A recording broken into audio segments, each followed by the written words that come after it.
Assalamualaikum warahmatullahi wabarakatuh. Pada kesempatan kali ini saya akan menjelaskan atau sharing terkait dengan chapter 22.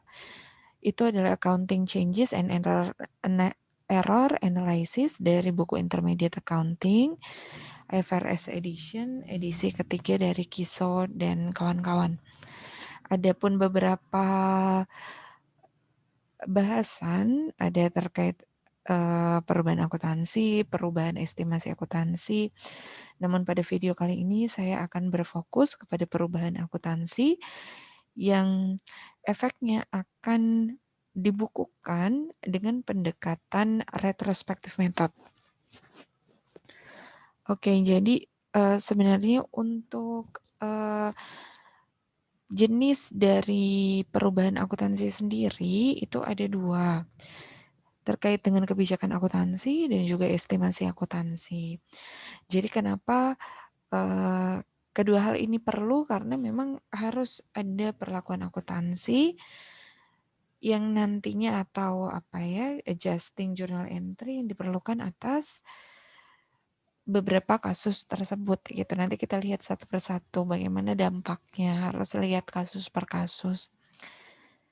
Kalau kita lihat untuk accounting policy sendiri itu lebih kepada kebijakan yang diambil oleh satu perusahaan, kebijakan akuntansi. Contoh nyatanya adalah kebijakan akuntansi pada saat perusahaan menentukan ending inventory balance-nya atau COGS atau kita kenal dengan cost flow assumption-nya. Gitu bisa FIFO, bisa pakai juga misal pakai average atau misal revenue recognition. Revenue recognition perusahaan itu bisa dengan untuk perusahaan konstruksi bisa menggunakan cost recovery, bisa juga menggunakan percentage of completion atau persentase penyelesaian. Gitu. Nanti kita akan berfokus kepada changes in accounting policy, terus juga untuk di bab ini juga itu dipelajari juga terkait dengan bagaimana ternyata kita menemukan kesalahan error ya, bukan yang disengaja. Kalau error itu kan kesalahan itu tidak disengaja. Kalau kita berada di tahun 2021, kalian adalah akuntan internal, menemukan ternyata salah ngebuku ini, salah kamar atau salah angka.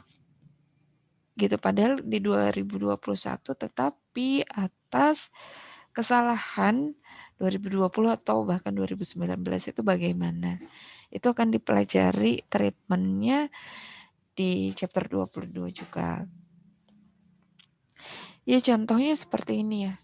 Untuk kita masuk kepada accounting policy sendiri, ada cost flow assumption misalkan berpindah dari average misal ke FIFO atau sebaliknya FIFO ke average. Dan juga untuk perusahaan konstruksi, untuk accounting policy yang digunakan untuk revenue recognition-nya bisa dari cost recovery ke percentage of completion ataupun sebaliknya. Gitu. Namun demikian harus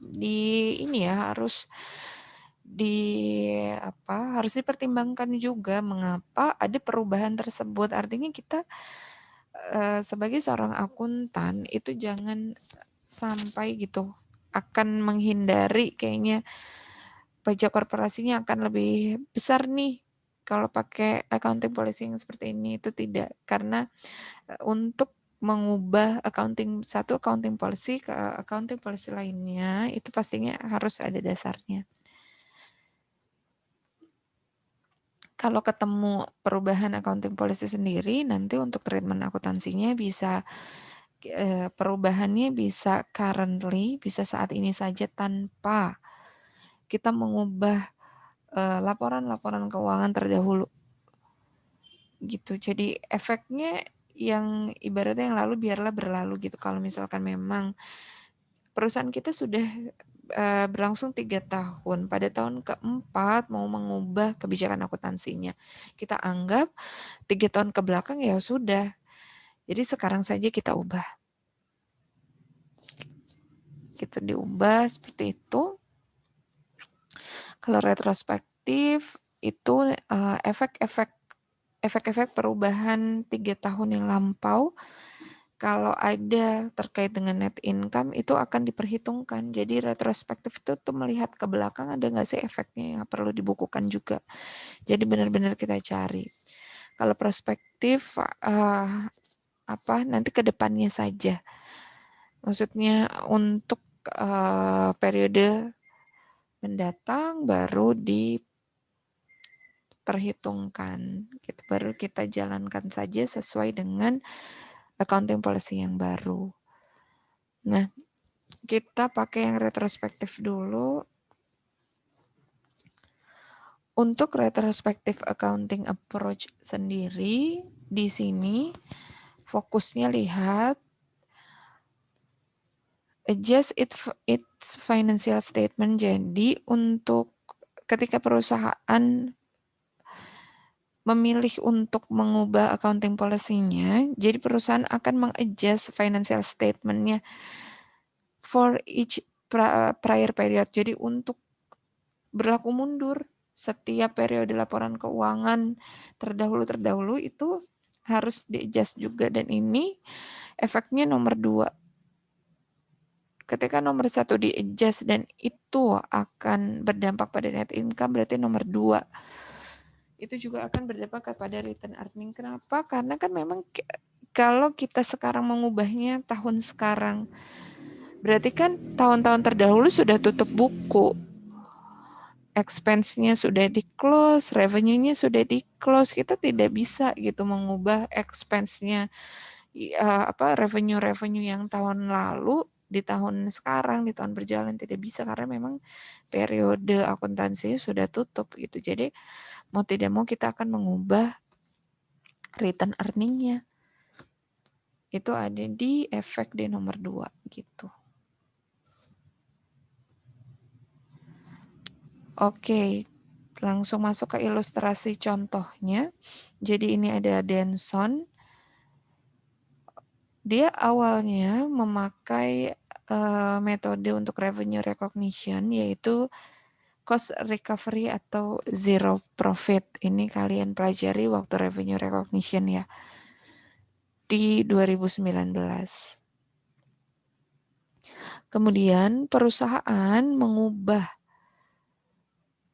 mengubah si cost recovery itu menjadi percentage of completion di 2019, starting di 2019. Gitu. Nah, nanti bagaimana efeknya kalau perusahaan memakai retrospective accounting change ini dengan asumsi pajak korporasinya adalah 40%. Kita lihat prior period dari si perusahaan itu ada 2 tahun sebelumnya. Jadi kan kita mau berubahnya sekarang nih. Berubahnya sekarang itu adalah 2019.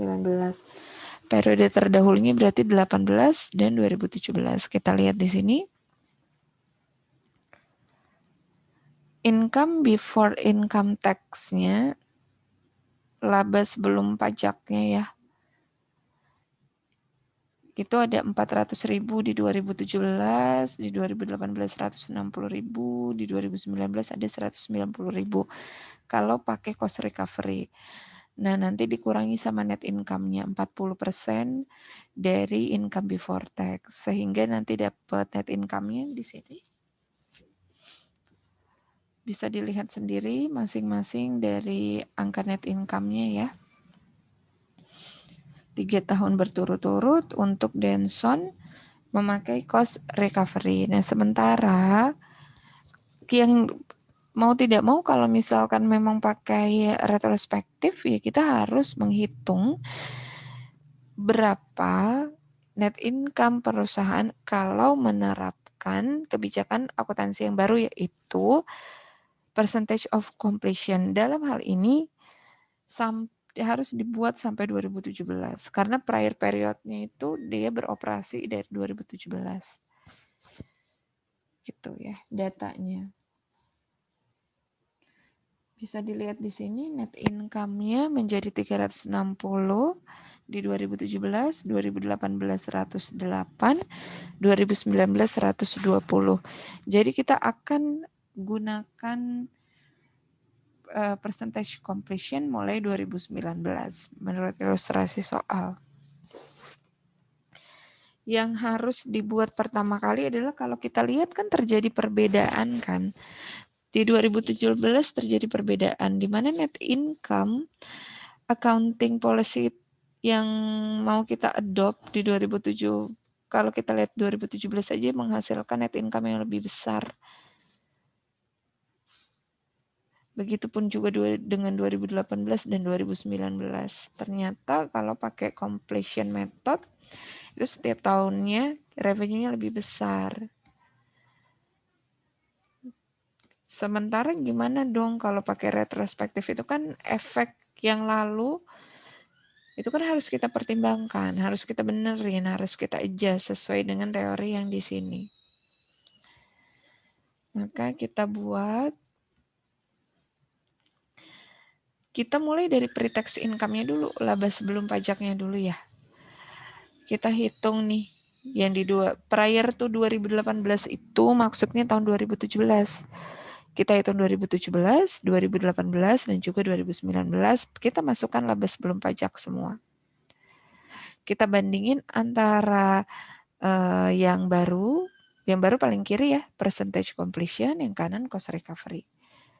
Sudah kita bandingkan, berarti yang kanannya lagi kita harus cari selisihnya dong. Kita cari selisihnya laba sebelum pajak di 2017 adalah 200.000, dapatnya dari 600.000 dikurang 400.000. Begitupun juga dengan di 2018 itu ada 20.000 difference dari pre-tax income. Oke, ternyata total perbedaan sampai dengan 2019 ya, atau pada awal 2019 adalah 220 dari tahun 2017 dan 2018. Sementara perbedaan atas pre-tax income hanya di 2019 adalah di sini 10.000 euro. Dapatnya dari 190 dikurangi 200.000.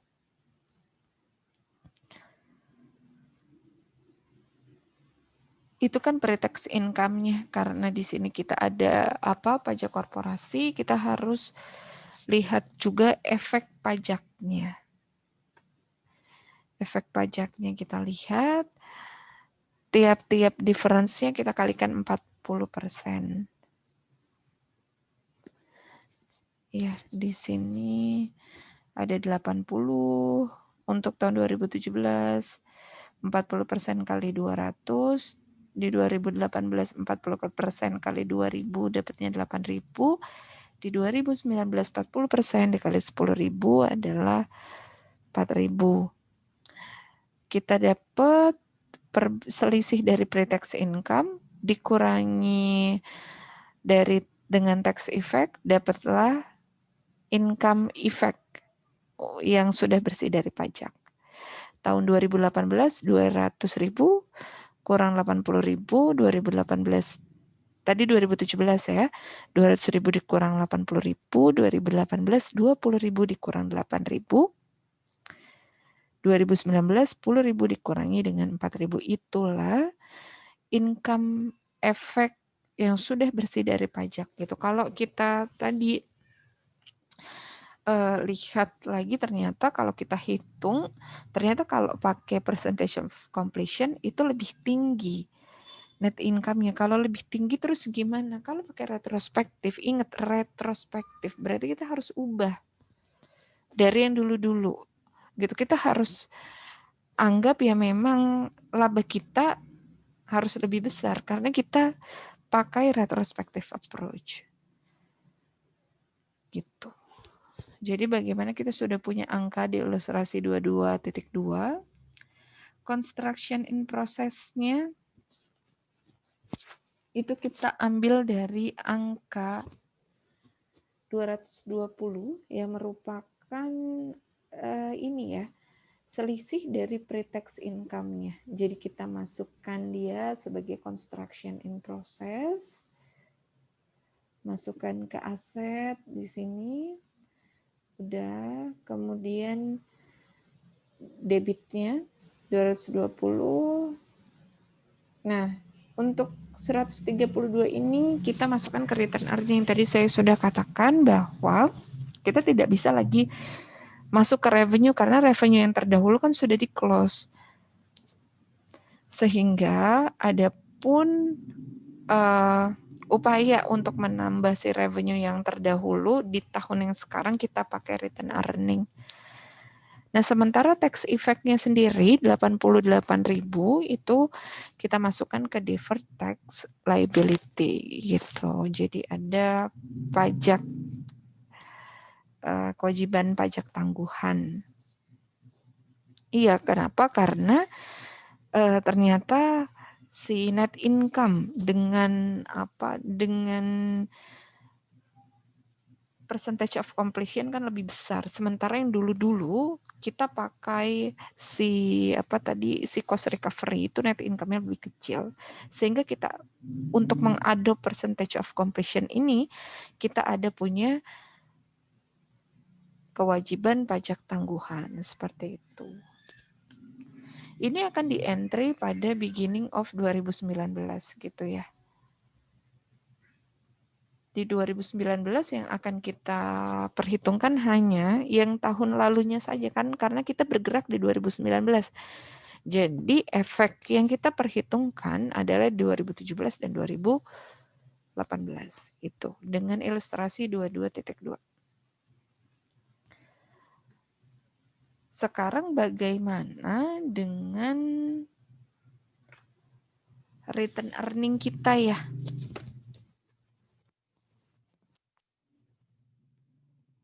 Bagaimana dengan return earning pada 2018?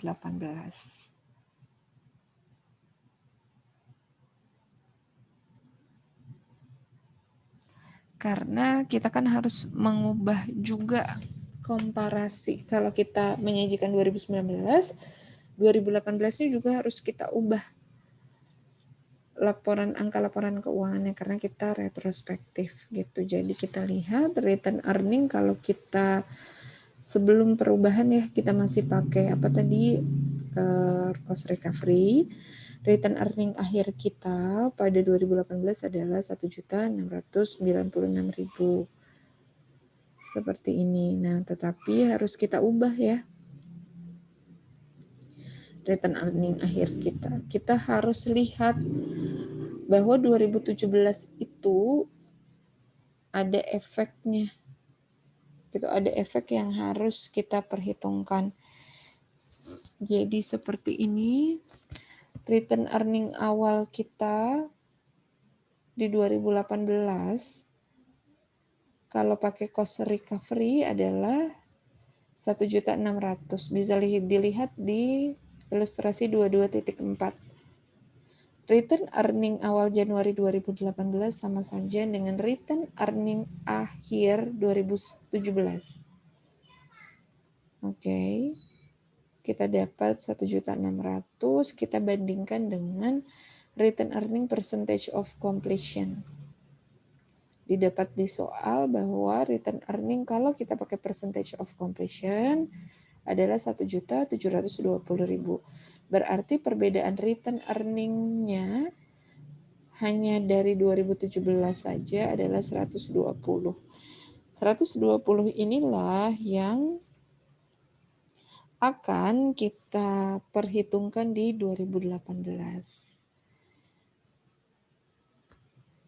Oke. 120.000 ini akan diperhitungkan di 2018 sehingga figur daripada return earning statement-nya akan seperti ini. Untuk 2018 1.600.000 ditambah 120.000 dulu efek dari ini. Kumulatif difference-nya return earning akhirnya menjadi 1.720.000. Ini sama dengan percentage of completion. Angkanya kan harus sama dengan percentage completion. Ditambah dengan net income. Jadi return earning awal ditambah net income sama dengan return earning akhir. Net income-nya ingat karena kita sekarang pakai completion, berarti kita ambil net income-nya si completion di 2018. Bisa dilihat di sini yang saya tunjuk pointernya 108.000. Ditambah 180.000 sama dengan 1.828.000 itu adalah RE akhir di 2018. RE akhir 2018 menjadi RE awal di 2019. Net income-nya juga nanti langsung ditambahkan saja. Net income-nya tadi berapa? Sorry. Net income 2019 kalau pakai percentage adalah 120.000.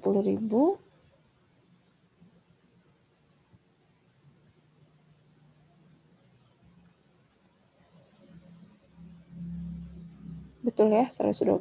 Jadi RE akhirnya adalah 1.948.000. Oke, jadi RE akhir 2019 itu didapat dari RE awal 2019 atau RE akhir 2018, angkanya sama 1.828.000 ditambah net income 120.000. Ya, begitulah untuk menyusun laporan keuangan dengan pendekatan retrospektif jika ada changes in accounting policy. Semoga penjelasannya bermanfaat. Assalamualaikum warahmatullahi wabarakatuh.